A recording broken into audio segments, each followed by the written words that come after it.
저희 20대 비서관들하고 좀 얘기를 하다가 깜짝 놀랐는데 하루하루를 지금 견뎌내는 게 시급한 상황이 됐다고 하고 그래서 이제 생기는 현상이 과거에 우리가 어렸을 때 봤던 무협지나 이런 것에는 주인공이 가장 고난과 고초를 겪고 열심히 무술을 연마해가지고 자라나가지고 부모를 해친 원수를 없애는 이런 게 스토리였지 않습니까? 지금은 그런 성공 스토리가 먹히질 않고 그러니까 우리 이재명 후보님 같이 막에서부터 여기 여의도에 이런 예식장까지 오실 수 있는 이런 스토리가 안 먹히는 거예요. 이런 일은 있을 수 없다. 이 둥지가 작아지는 문제를 방치했다. 불공정을 방치하는 바람에 결국 저성장이 오고 그 피해를 지금 청년 세대가 온몸으로 그냥 청년들만 감당을 하고 있는 거죠. 그 속에서 살아남으려다 보니까 편을 갈라야 됩니다. 누군가는 타락해요. 그 갈등이 격화되고 분노하고 적대화되고 분열로 남는 이 상황이 너무 안타깝고요. 저도 뭐 그 기성세대 중에 한 사람. 저한테도 책임이 아주 크죠.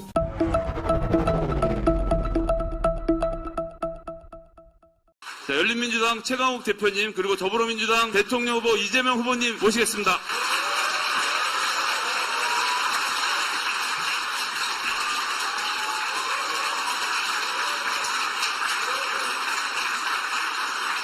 두 분이 사실은 나이 차이는 별로 안 나시죠? 아니요, 제가 훨씬 어립니다. 훨씬이요? 많이 어립니다, 많이. 4살이나 어린데. 제가. 진짜요? 네. 제가 4살이나 더 먹었다는 거예요? 그럼요. 저희 후보님이 50대라는 것을 모르시는 분들이 가끔 계시더라고요. 그리고 저희 당대표님도 50대이십니다. 확실히 50대. 노무현 전 대통령께서 말씀하신 것처럼 깨어있는 소수가 조직된 힘으로 하는 건데 열린민주당을 보면 이렇게 활력이 넘치는 것 같아서 너무 좋습니다. 사실 우리 스타일인데. 이제는 엄혹한 시기여서 우리가 힘을 합쳐야 될 때이고 또 그렇다고 해서 펄펄 살아있는 개성과 이 특성들이 사라지면 또 안 되기 때문에 어쨌든 우리가 다양성 속에 시너지를 가지는 그런 좋은 기회를 만들면 좋겠다는 생각이 듭니다. 만나서 반갑습니다.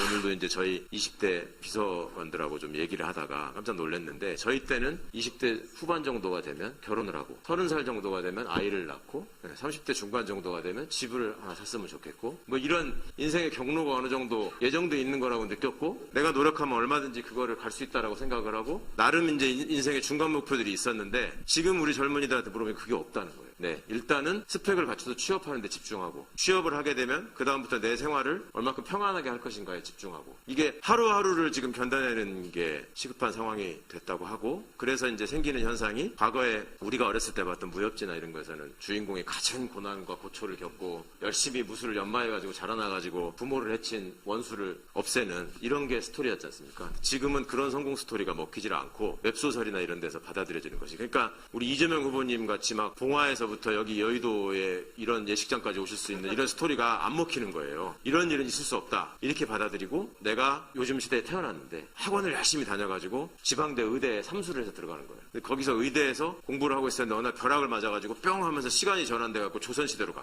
그래가지고 거기서는 명의가 되는 거예요. 한국 사회에서는 그냥 평범한 의사로 살았는데 그래가지고 허준 선생도 가르치고 동의보감도 구술해가지고 적게 하고 이런 스토리가 굉장히 먹힌다는 겁니다. 그 얘기를 들으면서 사실 한편으로는 너무 미안하고 한편으로 너무 끔찍하고 그랬거든요. 근데 그 과정에서 무엇보다도 가장 어려운 삶을 살아오면서 한국 사회의 발전 과정 또 민주주의의 성장 과정, 철학의 전환 과정이 있지 않습니까? 굉장히 어렵게 살 때는 너무나 그 가난하고 빈곤해서 자유가 뭔지도 필요한지도 모르고 살았다고 주장하는 사람이 있는데 뭐 그런 사람의 수준이셨는지는 모르겠습니다만 하여튼 굉장히 이 정치 문제에 대해서 극우적인 시각을 갖고 계시다가 어느 날 갑자기 내가 세상이 그렇지 않다는 걸 깨닫게 됐다. 그리고 그 어느 날 갑자기라고 하는 것이 그냥 온 게 아니라 우리 한국 사회의 민주주의의 발전 과정과 성숙 과정과 또 맞닿아 있다는 것. 이런 점들이 마이크 샌데 교수님과의 대화를 통해서 조금 더 큰 통찰을 얻으실 거라고 생각하고 앞으로 어떤 위치에서든 우리나라를 이끌어 주실 분이기 때문에 큰 도움이 되셨을 거라고 기대하는 마음이었습니다. 우리 이재명 후보님 사실 제일 흔들리는 표심이 20, 30대 아닙니까? 청년 문제 되게 집중을 하고 계시고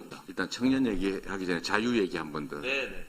아니 제가 정말로 자유를 희구할 때는 언제였냐면 제가 15살 아준행동이라고 하는 요즘으로 하면 이렇게 아이스크림 파는 이렇게 수평형 냉장고 있지 않습니까? 그 냉장고 만드는 공장을 다니면서 이제 함석 절단하는 이렇게 열고 이렇게 네, 그렇죠. 꺼내 먹는 이렇게 다 이렇게. 네. 근데 그 공장에 저희 또래 그러니까 15살 봄이었으니까 14살 우리 14살 15살 봄 요럴 때인데 이 사람들이 아침에 출근하면은 일단 두들겨 한번 쫙 빠따 한번 치고 무조건 그냥 네, 무조건 쫙 세월을 감치고 점심 때는 철문 잠가놓고 못 나가게 하고 저녁 저녁 때 집에 갈 때도 한번 때려주고 시야기 한다고 그러죠.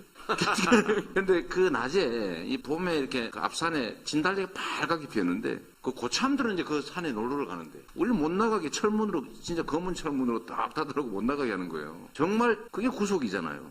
제가 그때 어떤 생각을 했냐면 그 후에도 내가 다시는 내 갇힌 생활을 하지 않겠다. 갇혀서 노동하지 않겠다. 이게 내 꿈이었거든요. 그게 자유에 대한 열망 아니에요? 그렇죠. 그때가 내가 그때가 제일 못 살고 제일 못 배웠을 때인데 내가 이제 초등학교 졸업하고 그 다음 해였으니까 제일 못 살고 제일 정말 비난하고 어려울 때인데 그때 우리도 자유에 대한 열망이 더 크던데. 아니 그 아버지한테 대학생 때까지 맞은 사람도 자유를 많이 열망했을 거예요. 그럴 수 있겠네요. 네네. 청년 얘기를 좀 하면요. 요즘 이제 청년 얘기와 관련해서는 소위 이제 여성 남성 간의 갈등도 좀 심하고 그걸 뭐 젠더 갈등이라고 표현하면 절대 안 된다고 하던데 뭐 그 점 동의해요. 근데 그 원인이 뭘까? 결국 기회 부족이다.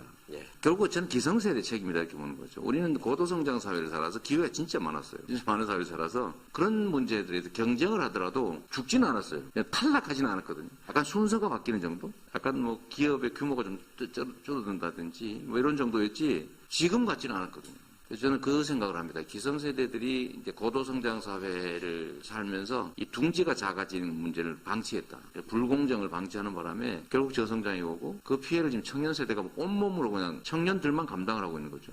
그 속에서 살아남으려다 보니까 편을 갈라야 됩니다. 누군가는 탈락해야 돼요. 그래서 그 갈등이 격화되고 분노하고 적대화되고 분열로 남는 이 상황이 너무 안타깝고요. 저도 뭐 그 기성세대 중에 한 사람입니다. 최소한 10수년을 정치에 종사했으니까 저한테도 책임이 아주 크죠. 그런 면에서 참 가슴 아픕니다.